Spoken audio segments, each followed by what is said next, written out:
자, 창세기 22장을 봅니다. 창세기 22장.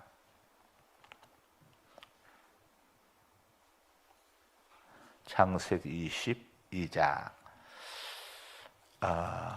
1절에서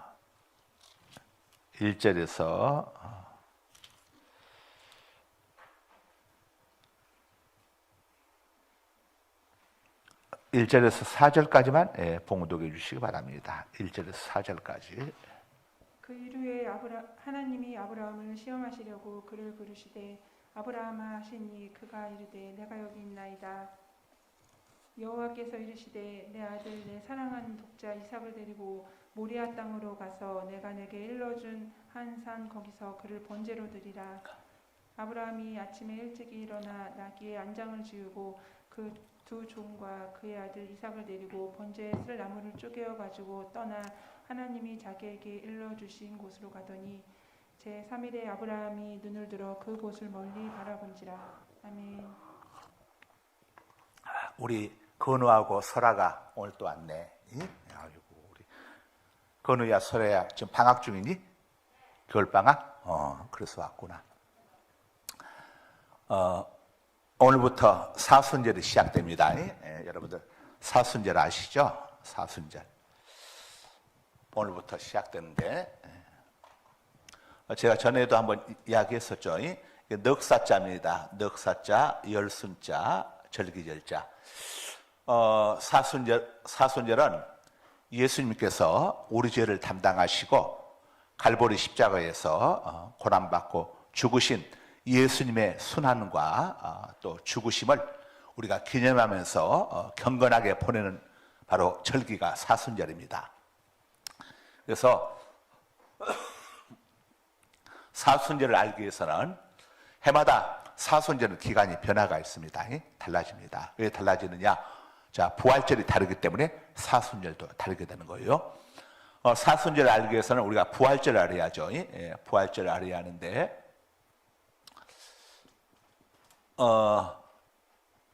부활절, 다시 붙자, 살할자, 다시 주님께서 살아나신 자, 사망 곳에 계시고 살아나신 날이 부활절인데 부활절을 어떻게 계산을 하느냐면은 달력에서 양력으로 춘분을 찾습니다.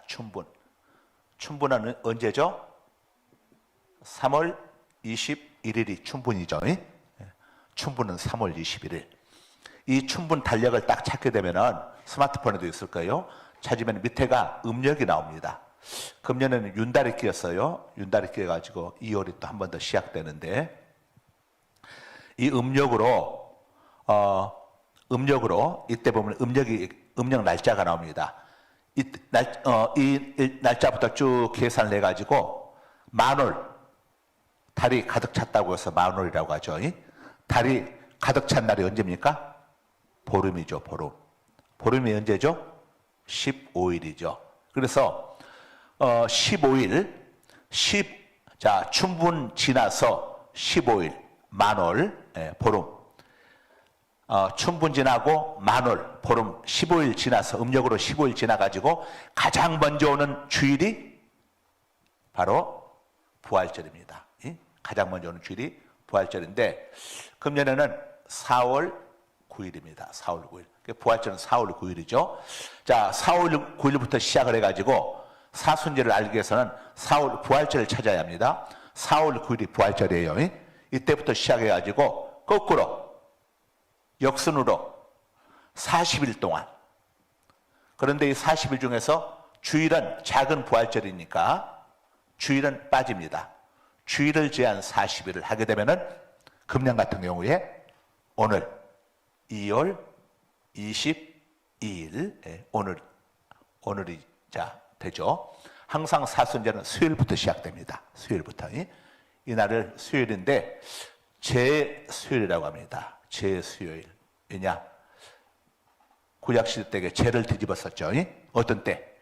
회개하고 참회하고 반성하고 할 때. 그래서 자, 우리 죄 때문에 예수님이 고난을 당하셨죠. 그래서 우리 역시도 이렇게 주님의 고난을 기억하면서 동참하는 이런 마음으로 자, 사순절을 보내는 겁니다. 그래서 사순절이 끝난 다음 날이 부활절, 금년은 4월 9일입니다. 부활절. 참고로 부활절 마치고 4월 10일에서 11일간 목포로 1박 2일 선교 여행을 갈 거니까 나중에 저 뒤에 엘리베이터 앞에다가 가실 분들 명단 적으라고 이렇게 붙여놓을 테니까 가실 분들은 명단을 이렇게 적으세요. 설아하고 건우도 가자. 가서 목사님이 배 태워줄게. 배. 케이블카도 태워주고 배도 태워줄게. 자, 우리 1번 문제 보겠습니다. 1번. 하나님께서 아브라함을 부르신 이유는, 자, 1절에 나와 있죠. 한번 읽습니다. 자, 22장 1절 모두 함께 읽고 우리 손집사님 마이크도 읽으세요. 시작. 그 일 후에 하나님이 아브라함을 시험하시려고 그를 부르시되. 자, 하나님이 아브라함을 부르신 이유가 뭐죠? 예, 시험하려고. 시험하려고 부르셨습니다. 자, 하나님께서 이 시험에는 두 가지가 있습니다. 자, 이 사단이 우리에게 하는 시험이 있습니다. 이건 예수님이 40일 이렇게 금식을 하고 난 다음에 천사가 먼저 찾아온 게 아니고 누가 먼저 찾아왔죠? 마귀가 먼저 찾아왔어요. 마귀가 찾아와가지고 예수님에게 세 가지 시험을 합니다.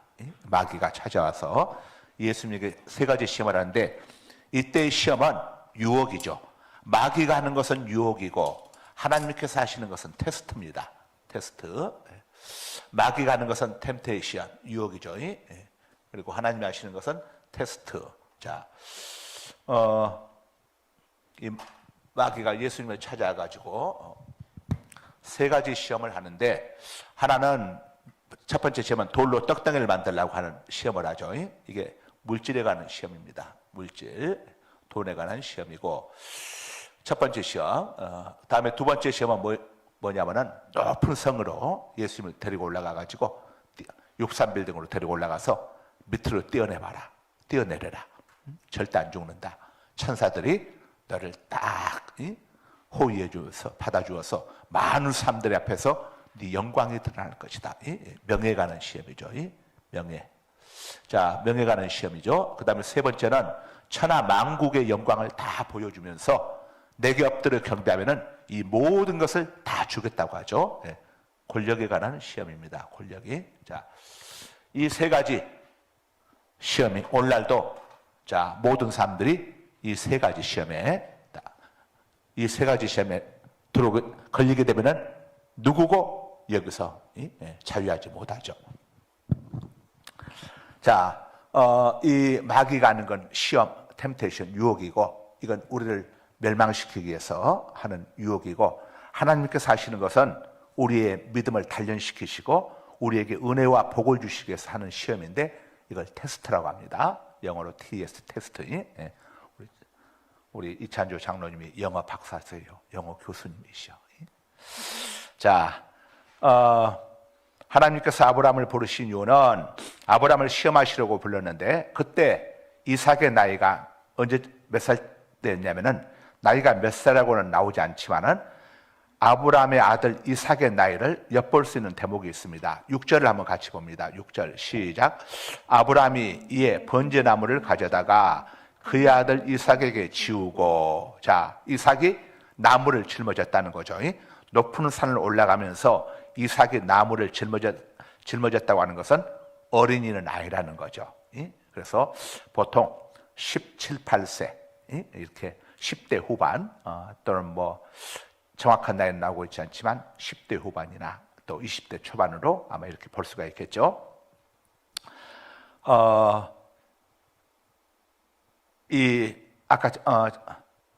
제가 시험에 관해서 두 가지 이야기를 했죠. 이 템테이션, 유혹은 마귀에게서 기원하는 시험이라고 했죠. 에베소서 2장 2절 한번 읽어주세요. 그때 너희는 그 가운데에서 행하여 이 세상 풍조를 따르고, 이 세상 풍습을 따르고 공중의 권세 잡은 공중 권세 잡은 자 마귀 사단을 따랐으니, 곧 지금 불순종의 아들들 가운데서 역사하는 영이라. 예, 불순종의 아들들 가운데서 역사하는 영이라. 우리가 하나님의 말씀에 대해서 불순종하게 하는 이 배후에 뭐가 있다고요? 사단의 역사가 있습니다. 에덴 동산에서 아담과 하와로 하여금 하나님께서 선악과를 따먹지 말라고 명령을 하셨는데 그 하나님의 말씀 앞에 불순종하도록 역사했던 자가 누구죠? 뱀이죠. 이 뱀을 앳뱀이라고 합니다. 앳뱀. 근데 이 앳뱀의 정체가 뭔지 우리는 궁금했죠. 그냥 이렇게 우리가 보는 들짐승 뱀인가? 그런데 앳뱀의 정체를 성경이 알려주고 있습니다. 어디서 알려주고 있죠? 요한계시록 12장 9절에서 알려주고 있습니다. 한번 보시겠습니다. 전부 다 요한계시록 12장 9절을 한번 펼쳐봅니다. 요한계시록은 성경 맨 뒤에 있습니다. 신약 성경 맨 뒤에 찬송가 앞에 있어요. 요한계시록 12장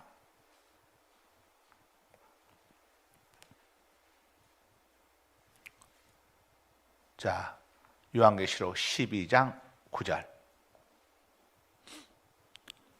신약성경 411조 찾으셨으면 아멘 하십시다. 네, 함께 읽습니다. 시작.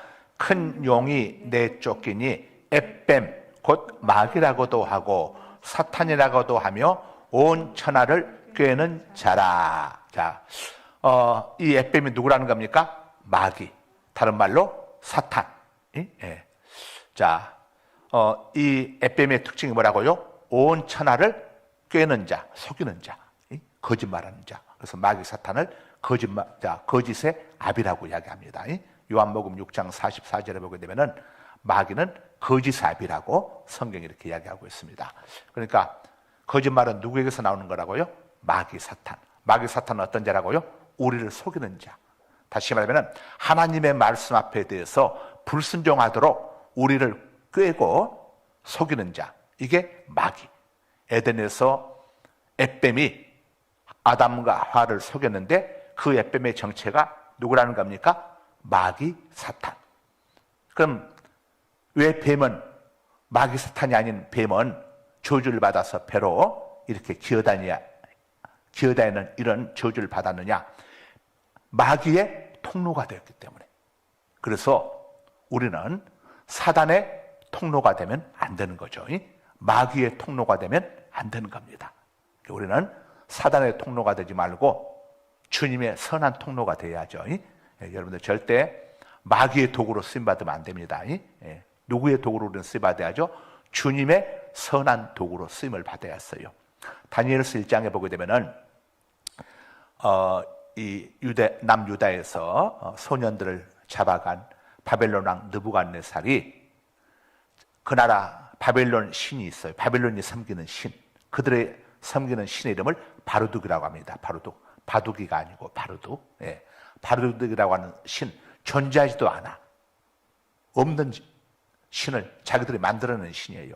그 바루둑을 근데 인간들이 만들어내도 인간들이 만든 신 배후에는 누가 있습니까? 마귀가 있습니다. 사단이 있어요.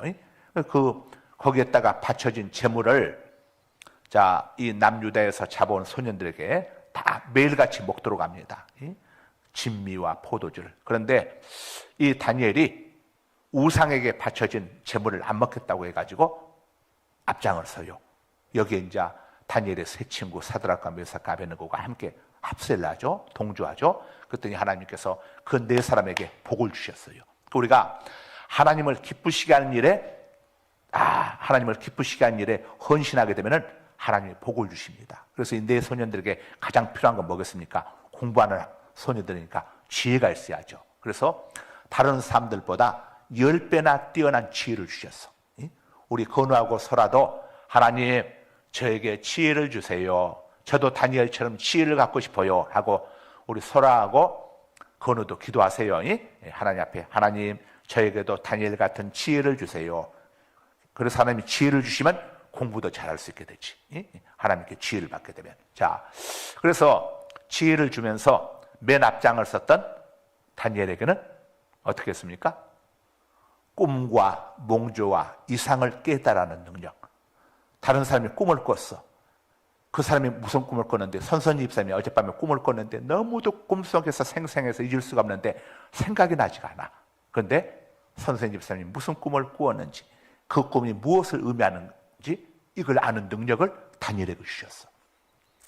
그래서 다니엘이 이 바벨론 왕 느부갓네살 때도 총리로 발탁이 되고, 바벨론이 메대에게 멸망했을 때에 나라는 망했어도 다니엘의 능력 때문에 메대의 총리가 되고, 또 메대가 바사 페르시아에게 멸망했을 때도 나라는 망했어도 이 다니엘은 페르시아의 초대 총리가 됩니다. 야, 나라는 망해도 하나님의 사람은 망하지 않는다는 것을 보여주고 있어요.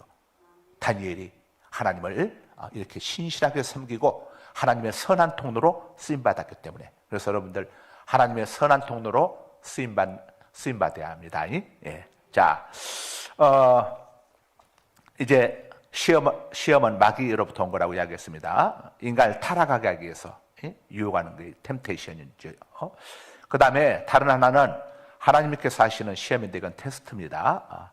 하나님께서 우리 성도들의 신앙을 달아보시기 위해서, 과연 믿음이 어떤지 달아보기 위해서 테스트합니다. 욥기서에 보게 되면은 이 사탄이, 하나님께서 사탄에게 이야기합니다. 야, 사탄아, 마귀야, 너 세상을 다 살펴보고 왔니?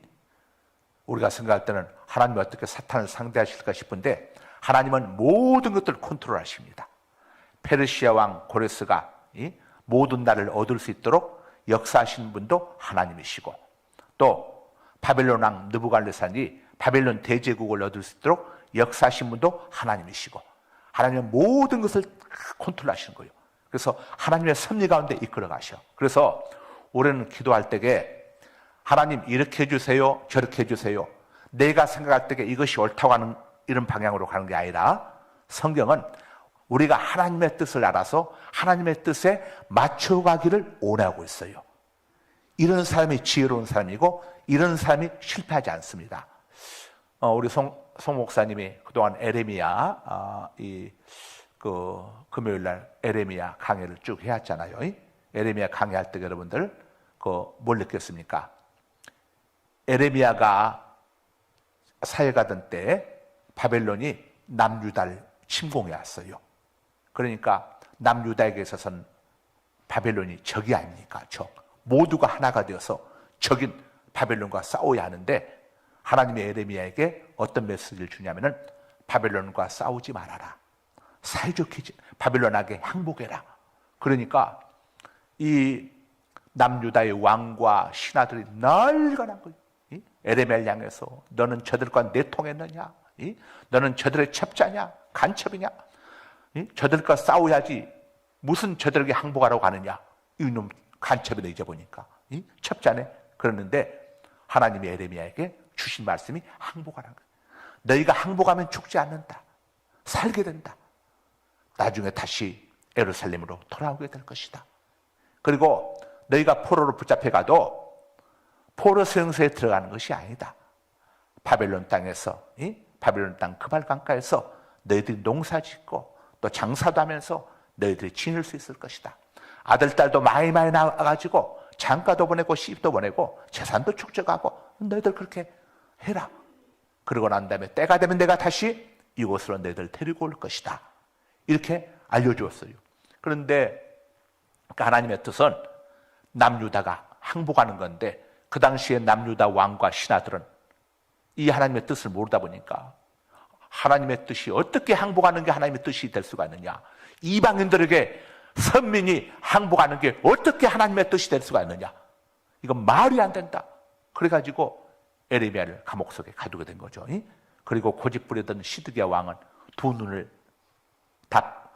다 이 바벨론이 두 눈을 빼버리고 쇠고랑을 치어가지고 끌고 가지 않습니까? 그게 우리가 신앙생활하면서 중요한 것은 내 뜻을 앞세우면 안 돼요. 하나님의 뜻이 무엇인가?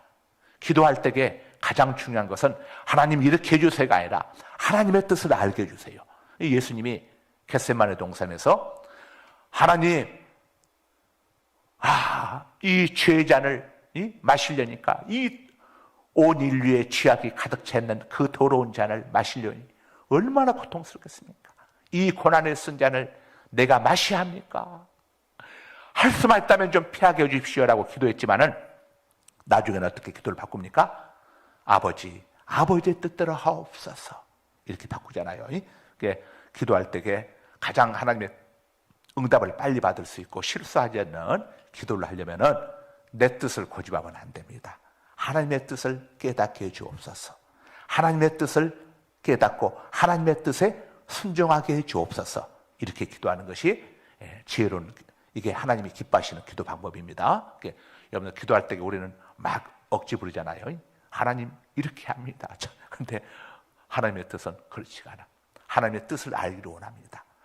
아니, 나라가 지금 망하게 생겼는데 어떻게 이방인에 끌려 들어가 우리가 가야 합니까? 하나님의 뜻이 그게 아니에요. 너희들은 망해야 한다 이거예요. 하나님의 칭찬합니다.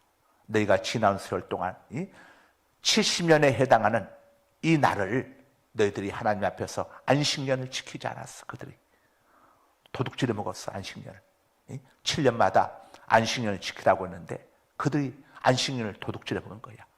아이고, 왜 땅을 쉬게 하냐. 농사 지어서 1년 농사 지으면 나오는 게 얼마나 엄청난데. 하나님은 7년마다 안식년을 줘가지고 그날은 휴경하게 했어. 다 땅을 쉬게 하고 그 대신에 내가 6년째 되는 날, 안식년 전에는 안식년 되는 해 농사하지 않아도 너희들이 얼마든지 배부르게 먹을 수 있도록 내가 채워줄 것이다. 이렇게 약속을 했는데 욕심 때문에 또 불신 때문에 훔쳐을 먹기를 시작한 거예요. 하나님이 가만히 두고 보았어. 그러다가 그 안식년 70년을 도둑질해 먹은 그때에 딱 날 잡아가지고 하나님이 바벨론을 통해 가지고 그들 치신 거예요. 하나님의 정하신 징계는 누구도 피할 수 없어. 안식일을 훔쳐먹은 거 하나님께서 다 계산하셔가지고 치신 거예요. 그래서 그들이 바벨론 땅에 끌려가서 70년, 이 70년도 하나님이 정해놓은 기한이에요. 70년 전에는 금식하고 난리 부르스를 쳐도 해방 안 시켜줘. 하나님이 딱 정해진 게 아니니까. 그래서 하나님이 내가 다시 너희들 회복시킬 그때는 70년 후니까 그때까지는 다 잊어버리고 이방 땅에서 아들 딸 낳으면서 너희들이 거기서 열심히 농사도 짓고 그렇게 하면서 결혼도 하고 그렇게 살아라 이거예요. 왜 하나님이 그렇게 하셨겠습니까? 그 당시의 백성들뿐만 아니라 오고 오는 모든 하나님의 백성들, 오늘 우리들에게 이렇게까지 하나님은 반드시 하나님의 말씀대로 이루어가는 분이다. 이런 것들을 우리에게 알려주시기 위해서, 깨닫게 해주시기 위해서. 그래서 하나님께서 하지 말라고 하는 것 하지 않아야 하고, 하나님의 날들 도둑질 먹어서는 안 되는 것이고, 다 언젠가는 하나님이 찾는다 이거죠. 하나님의 뜻을 바르게 알라는 겁니다. 그래서 하나님의 뜻을 알아서 거기에 순종하는 자들은 사는 거예요. 여러분 2차 세계대전 당시에 히틀러에 의해 가지고 유대인들 600만 명이 학살당했잖아요. 그때 그걸 피할 수 있는 길을 하나님이 다 미리 알려주셨어요. 근데 이들이 욕심과 미련 때문에 무시했다가 나중에 당하게 된 거예요. 벌써 하나님께서는 이 2차 세계대전이 1939년인가 그때 발발했던가 41년에 발발했던가 이전에 1800년 이 19세기 후반에 1800년대 후반에 1890 몇 년 모르겠 다른 제가 잊어버려서 모르겠는데 프랑스에서 한 사건이 일어나게 됩니다. 프랑스에서 한 사건이 일어나는데 뭐냐? 프랑스 유대인 장교가 모함을 받아가지고 간첩죄로 모함을 받아가지고 엄청난 징역형을 선고받게 돼요. 그래서 그 당시 유대인 이 신문 기자였던 헤르제라고 하는 사람이 같은 동족이다 보니까 도대체 무슨 죄 때문에 이렇게 큰 징역을 받은 거야? 만나보니까 전혀 자기는 죄가 없다는 거예요. 아니 죄가 없는데 어떻게 받았냐? 그래서 오늘날도 그렇지만 기자 특성 있잖아요. 기자의 근성에서 이걸 건조라고 하는데 추적을 해봐서 딱 하면서 하나를 발견하게 됩니다. 아, 유대인이기 때문에 이들에게서 미움당하고 왕따당해가지고 유대인이기 때문에 이런 일을 당하는구나. 이건 비단 이 한 사람으로 끝날 문제가 아니다. 그래서 이 헤르츠에 의해서 시온주의가 태동을 합니다. 시온주의는 뭐냐면은 시온으로 돌아가자는 겁니다. 시온이 어디입니까? 예루살렘이다 이거죠. 예루살렘으로 돌아가자. 나라가 없다 보니까 이런 일을 당하는구나. 우리의 나라를 세우자. 예루살렘을 세우자. 하나님께서 이스라엘 백성들이 예수님에 대한 그 십자가에 못 박아 죽이고 그 죄값을 우리가 받겠다. 그렇게 했잖아요.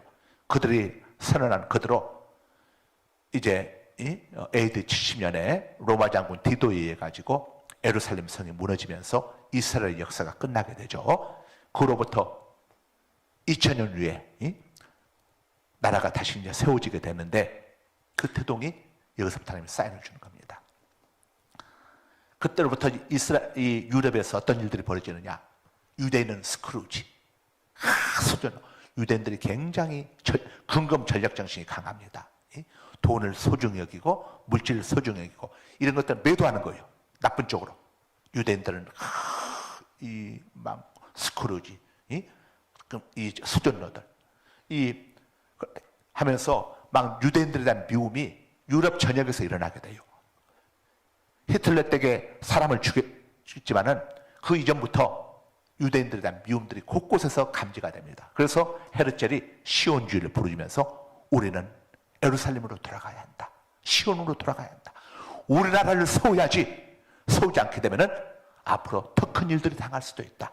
과연 헤르첼이 생각했던 것처럼 훗날 바로 아우슈비츠에 히틀러에 해가지고 엄청난, 히틀러가 아무것 일도 없었는데 갑자기 이렇게 유대인들을 했던 게 아니라 이런 속에서 유대인들 속에 유럽에서 유대인들에 대한 미움이 싹 두고 있었어요.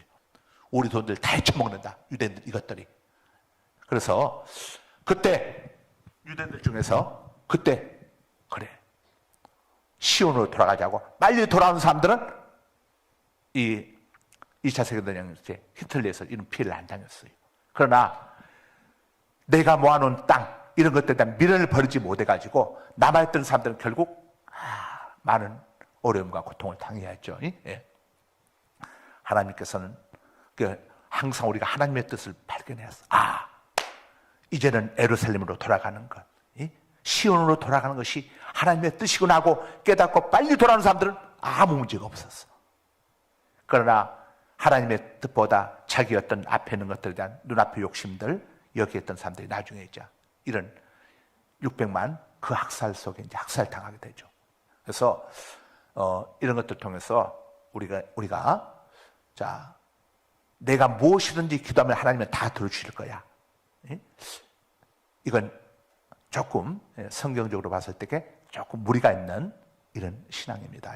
하나님의 뜻대로 하는 기도는 다 되어집니다. 이게 맞는 거지. 하나님의 뜻대로 하는 기도. 그래서 다시 하면은 우리는 하나님의 뜻을 알기 위해서 성경을 보아야 하고 하나님의 말씀을 들어야 하고 그 다음에 기도할 때도 하나님 주님의 뜻대로 하여 주옵소서. 요셉이 감옥 속에 들어갔어. 그런데 세상에 감옥 속에서 그렇게 정성껏 섬겨주었던 술 맡은 관원장이 만 2년 동안 콧병이도 안 비쳤어. 면회 한 번도 안 온 거예요. 얼마나 화딱지가 났겠어. 그러나 그건 하나님의 때가 아니니까 하나님이 막으신 거예요. 어떻게 2년 동안을 그렇게 까마득하게 잊어버릴 수가 없어. 나중에야 애굽왕 파라오가 꿈을 꾸고 나가지고 너무 신기한 꿈을 꾼 거예요. 해석해보라고 하니까 아무도 애굽에 있는 신하들 해석을 못하는 거예요. 그때 술 맡은 관원장이 퍼뜩 감옥 속에서 만났던 너무도 꿈을 정확하게 이렇게 해석해 주었던 요셉을 생각한 거예요. 그래서 왕에게 제가 2년 전에 감옥에 있었을 때에 떡 굽는 비서실장, 떡 굽는 비서관, 술 맡은 비서관인 너 두 사람이 감옥 속에 있었는데 그때 이 히브리인 한 청년이 우리의 꿈을 해석해 주었는데 그 꿈대로 되어졌습니다. 빨리 그 히브리인 청년을 데려와라. 그래서 가보니까 이 요셉이 여전히 감옥 속에 있는 거예요.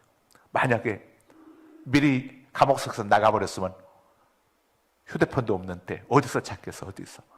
어디 가서 찾겠냐고.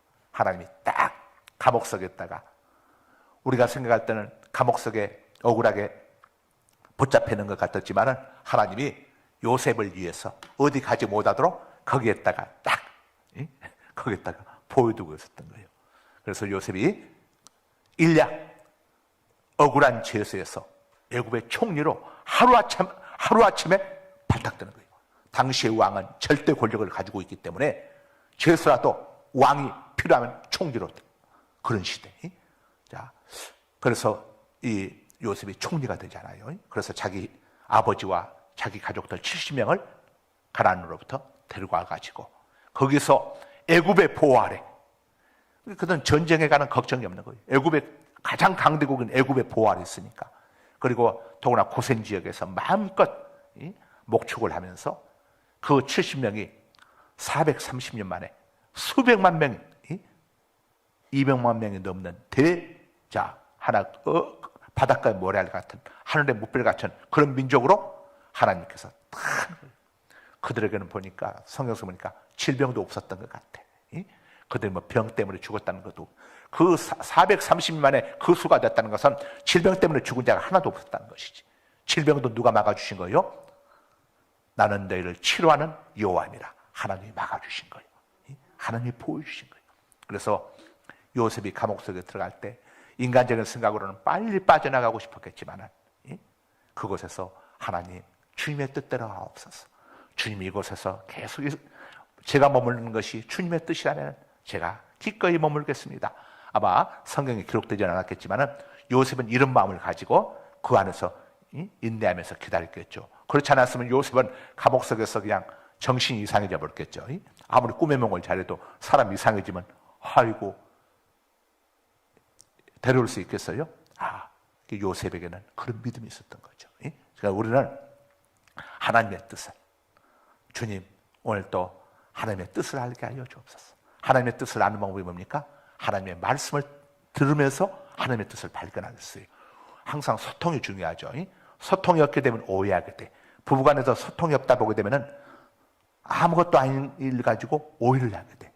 남편이 직장에서 늦게 일을 하고 집에 왔습니다. 아내가 와가지고 여보 늦었어?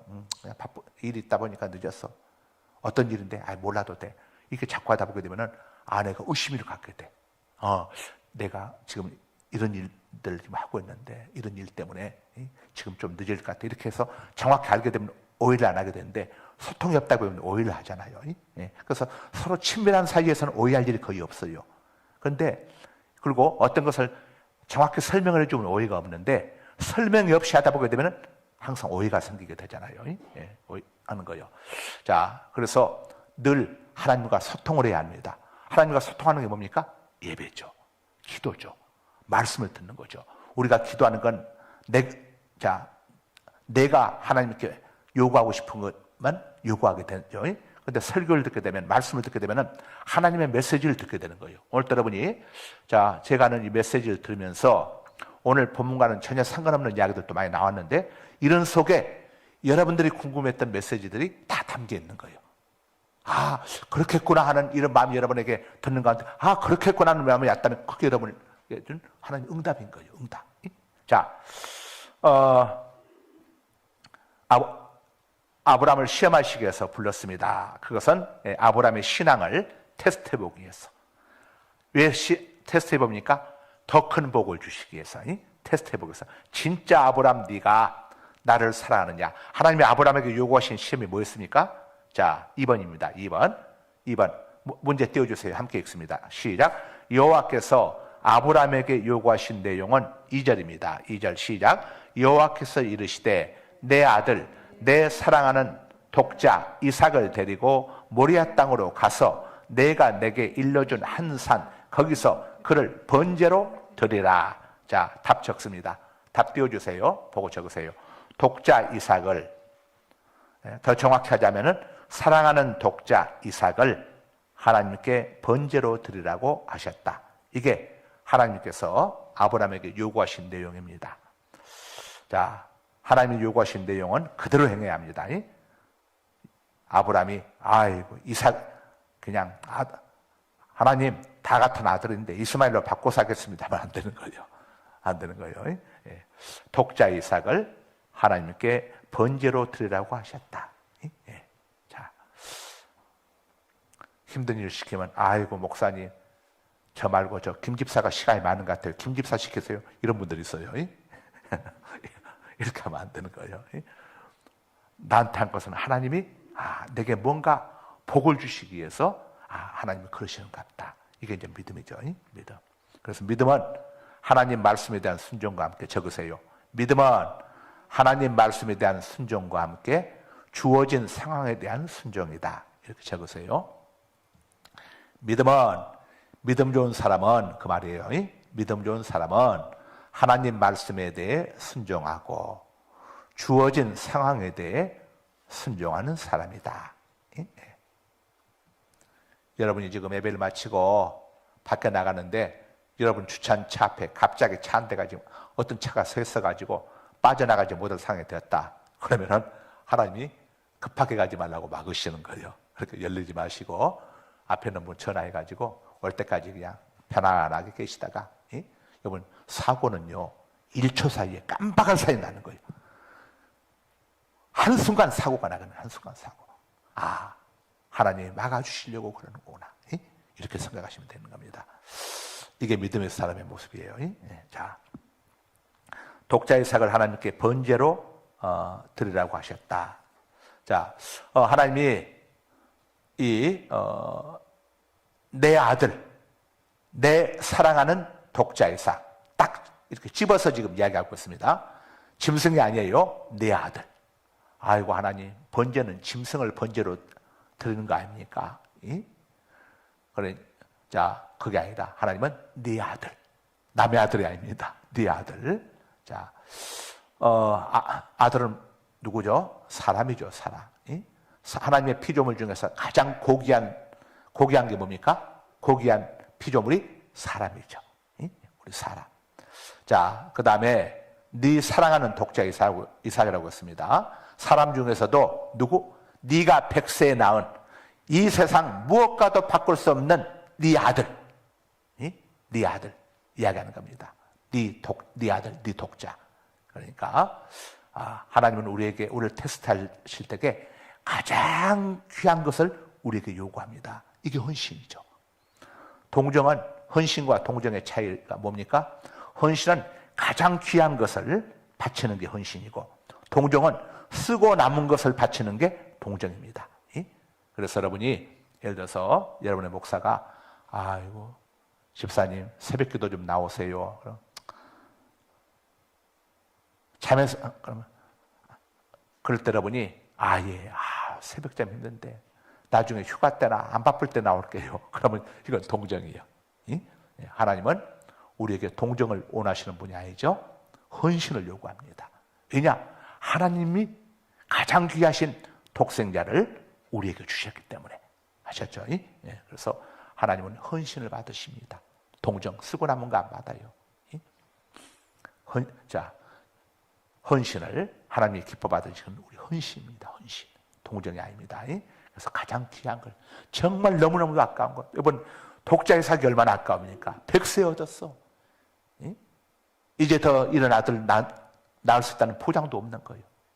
그런데 이 100세 얻은 아들 이삭을 하나님께 바치니까 나중에 이제 나오게 되지만은 하나님이 아브라함에게 더 아들들 낳을 수 있는 능력을 주셔가지고 그들하고는 후처를 나중에 얻어가지고 많은 자녀들 낳지 않아요. 하나님 앞에 이렇게 헌신을 하게 되면은 하나님은 절대로 그냥 지나가지 않습니다. 여러분 사무엘상 1장에 보게 되면은 한나가 하나님 앞에 약속을 합니다. 저에게 아들을 주어서 제가 아들 낳지 못한다고 하는 이 부끄러움만 씻어주신다면 내 아들을 하나님께 바치겠습니다. 약속을 해요. 하나님이 정말로 이 사무엘을 주셨어요. 그랬더니 한나가 약속한 대로 사무엘을 하나님 앞에 갖다 바쳤어요. 그때 사무엘은 없었어. 한나에게는. 동네 사람들이 뭐라고 했겠습니까? 주변 사람들이 저 여자 저 미쳤구만. 그렇게 자식 못 낳다가 아들 하나 어떻게 하나 얻었는데 그 아들 하나님께 바치면 외로워서 어떻게 지내려고. 아마 신랑이 그랬겠죠. 성경에다 기록되지 않았지만 여보, 아니 내게 아들이 3일만 있는 것도 아니고 이 분인 나가 난 아들들도 많이 있는데 그 중에 하나 갖다 그 부인에게 난 아들들 많으니까 하나 데려다가 바치면 되지. 다 내 아들 아니요. 꼭 사무엘을 바쳐야겠어. 아마 이런 이야기를 안 했겠어요? 했을 거예요. 근데 한나가 성경에 보니까 이 아들은 내가 하나님께 바치겠다고 서운한 아들이니까 당신은 이 아들에 대해서 간섭하지 마시오. 이렇게 말씀한 대목이 나옵니다. 왜 그 말씀을 했을까? 생각도 했겠지만은 저는 생각할 때에 분명히 남편 엘가나가 한나를 얼마나 사랑했습니까? 아이고 여보, 아들 많은데 저 구드라 애들 중에서 하나 제일 못생긴 놈 하나 골라서 바칩시다. 분명히 이야기했겠지. 그러니까 한나가 안 돼요 여보, 내가 낳은 아들 구드라가 낳은 아들이 구드라가 아니라 분인나가 낳은 아들이 아니라 나 한나가 낳은 아들, 이 아들. 아니 그 아들 바치면은 당신 어떻게 애로워서 어떻게 살려고 애로워서 좀 나이나 좀 들고 그럼 군대도 20세 되면 가니까 그때나 바치지. 아니에요. 이 아들 첫 땐다면 바로 바쳐야 해요. 나는 약속을 했어요. 손에서 하고 갖다 바쳤어. 그때 하나님이 그 사무엘 먹고 땡 했습니까? 바치고 나니까 한나에게 세 아들과 두 딸을 더하여 주셨더라. 하나님 앞에 우리가 생각한 것보다 하나님은 훨씬 좋은 것을 주십니다. 하나님 앞에 헌신하는 거 두려워하지 마세요. 그것 때문에 하나님이 어떤 걸 막아주실지 알 수가 없어. 하나님 앞에 헌신하는 것을 즐겨하시고 기뻐하시고 그럼 하나님이 어떤 좋은 것으로 주실지 몰라. 우리 교회가 여기 예배당 건축하기 전에 필리핀에 있다가 저희가 예배당 하나를 건축을 해주었어요. 우리 이제 상가에 있을 때게. 그런데 그러고 나서 얼마 있다가 하나님이 이 땅을, 지금 우리 여기 있는 이 땅을 다 보여주셨어. 보여주시고 돈 한 푼 없었지만 이 땅을 또 이렇게 하나님이 세상에 입찰한 사람이 우리만 단독 입찰했다니까. 이 좋은 땅을 이 용인 내 수많은 교회들이 엄청난 교회들이 이 보라동 택지개발지구 안에 예배당을 짓기를 꿈을 가지고 부동산마다 전부 돈을 갖다 맡겨놨어. 나오는 대로 바로 제거를 해달라. 그런데 안 나왔어. 왜냐? 주택공사에서 또 용인시청에서 택지개발지구 안에는 예배당을 지을 수가 없다고 하는 이것 때문에 아무도 부동산 사람들이 아이고 택지개발지구 안에는 예배당을 지을 수가 없습니다. 안 됩니다. 전부 다 못한 거예요. 그런데 하나님이 우리 교회에 알려주신 거예요. 이곳에 교회를 질 수가 있단다. 그래서 토지주택공사 시청에 딱 알아봤더니 안 된대. 근데 어떻게 지을 수 있었을까? 하나님이 지을 수 있다고 하셔서 그러면서 어떻게 지을 수 있는지까지 알려주셨어. 그것도 이 건축법 시행령 규칙이라고 하는 전문서적 그것을 딱 저에게 보여주셨어. 그래서 그 규정을 제 평생에 한 번 그때 보고 지금까지도 본 적이 없어. 근데 그 규정을 어디서 찾았느냐? 세상에 인터넷에서 하나님이 저를 찾게 하셔가지고 여러분 이 법령집 하나도 아무래도 이렇게 엄청나 법령집 하나가. 그런데 하나님이 빛의 속도로 쫙 끌고 가시더니 딱 지적해 주는데 보니까 와 그거야. 그래서 제가 적어가지고 토지주택공사 용인시청에 그 규정을 딱 보여줬더니 그 담당자들도 그걸 모르고 있었던 거예요. 기다려보시오 하더니 보더니 이렇게는 지을 수 있습니다. 토지주택공사에서. 용인시청에서도 목사님 안 된다니까 자꾸 전화하시네. 이런 규정이 있습니다. 기다려보세요. 이렇게는 지을 수 있습니다. 그래서 이 교회가 그렇게 지어진 거예요. 그러면서 하나님이 우리가 10년 동안 사랑의 쌀 2000포 이 통로 역할을 하면서 열심히 우리가 통로 역할을 정말 성실하게 했잖아요. 열심히 했더니 하나님이 너무 기뻐하셔가지고 주차장도 걱정하지 말거라. 그래서 하나님 어떻게 걱정 안 할 수 있습니까? 그랬더니 보정동 주민센터를 보아라. 그래서 보정동 주민센터를 인터넷에서 쳤어요. 여러분들 또 보정동 주민센터 주차장이라고 치면 나와. 딱 들어가서 봤더니 어떤 사람이 포스팅을 해놨어. 세상에 주차장이 이렇게 넓은데 주말에는 주차할 차들이 없어가지고 이 넓은 주차장이 텅텅 비어 있네. 다 공짜로 쓰도록 주민들에게 공짜로 이렇게 이 주차장을 개방을 하는데 하고 올려놨어. 이야, 이게 꿈 같은 일이지. 그런데 그 보정동이 우리 보라동하고 똑같이 보자로만 시작된 게 아니라 기흥구청 소속이라는 거. 기흥구 보정동, 기흥구 보라동. 제가 무엇을 말하는지 이해가 되시죠? 하나님, 우리는 주차장, 예배당 건축하면서도 이 비용 한 번도 작정한 적이 없는데 주차장 때문에 어떻게 작정할 수 있습니까? 작정하지 않고도 하나님 우리 땅 쓰도록 해주세요. 주차할 수 있도록 하나님 해주세요 했더니 하나님이 3년 전에 우리가 딱 10년을 이거 마쳤을 때, 금년 이제 우리가 14회잖아요. 1회는 이 권사님이 딴 데서 했어요. 시티에서 했어. 2회부터 우리하고 함께 했어.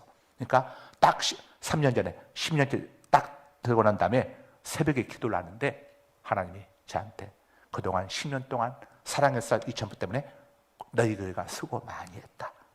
주차장 걱정하지 말아라. 딱 감동을 주시는 거예요. 처음에 예배당 여기 하나님이 처음 보여주시면서 이곳에 너희 교회를 내가 세워줄 것이다. 감동을 주셨던 그 감동으로 딱 저한테 감동을 주셨어. 그러니까 우리는 즐거운 마음으로 즐거운 마음으로 기다리면 되는 거예요. 즐거운 마음으로 열심히. 또 그러면서 하나님 이곳에 주차 공간도 부족한데 그럴 때 또 하나님이 또 딱 예비해 놓으셨잖아요. 주포에 보면 다 나와 있어. 쫙 이렇게 해서. 그래서 정말 여호와의 하나님, 창세기 20장에 여호와의 하나님이 나오잖아요. 여호와의 하나님. 우리가 돈이 하나도 없어서 땅 살 때, 그런데 하나님께서 딱 수협을 예비해 두시고 해가지고 또 땅을 사게 두시고, 그 다음에 이제 땅을 샀는데 그 예배당을 지을 수가 없는데 건축원금 작정하지 않기로 해가지고 한 푼도 없었는데 하나님이 또 야 걱정하지 말아라. 예배당 돈으로 짓냐 믿음으로 짓는 거란다. 그러더니 이 동구건설을 하나님이 예비해 주셔가지고 목사님 우리가 예배당을 다 지어주겠습니다. 지어주고 난 다음에 준공 떨어지면 그때 돈 갚으면 됩니다. 그러니 일단 지어야지 나중에 준공되고 돈 안 나와도 뭐 때려 부술 거예요 어쩔 거예요. 다 짓고 난 다음에 보름 안에 돈을 해달라고 그러는 거예요. 그래서 하나님 보름 안에 이 엄청난 돈을 어떻게 해결합니까? 그랬더니 야 내가 보름 안에 돈 해결 못 해주겠냐? 그러더니 사흘 만에 해결해 주셨어. 사흘 만에 딱 전주농협에서 와서 보더니 목사님 제가 3일 안에 돈 다 해결해 줄 테니까 땅값까지 다 수협에 있는 거 그 이자 비싸죠? 그것까지 다 갚아버리세요. 우리 거 이용하면 이자가 싸니까. 그래서 수협에서 이 7억 얼마를 빌려가지고 땅을 샀었는데 수협을 찾아가서 갚으러 갔더니 수협에서 난리가 난 거야. 좋아서 난리가 난 게 아니라 웬 돈을 이렇게 빨리 갚으러 왔냐고. 아니 돈을 이렇게 빨리 갚으면 우리는 어떻게 하란 말이냐고 막. 내가 가서 돈 갚으러 갔다가 요걸 바가지로 얻어먹었어. 왜냐 이자가 많으니까 늦게 갚아야 수협은 득을 보잖아. 너무 빨리 갚으니까 뭐 화가 나가지고. 그래서 근데 날 잡아 잡수 죽여도 나는 그냥 이자 적게 물어야 하니까 온갖 수모를 다 감당했지만 끝까지 가지고 다 하고 나오는데 얼마나 시원한지. 그래서 이자가 엄청 줄었잖아. 야, 그래서 하나님이 나중에는 우리가 이제 국민은행으로 또 갈아탔잖아요. 그다음에 이자가 2% 돼. 국민은행으로 갈아타니까 우리 부채 다 끝나니까 금리가 인상됐잖아요. 야, 이게 이런 것들이 일련의 사건들이 우연이 없다니까. 우연이 없어. 여호와의 하나님, 할렐루야.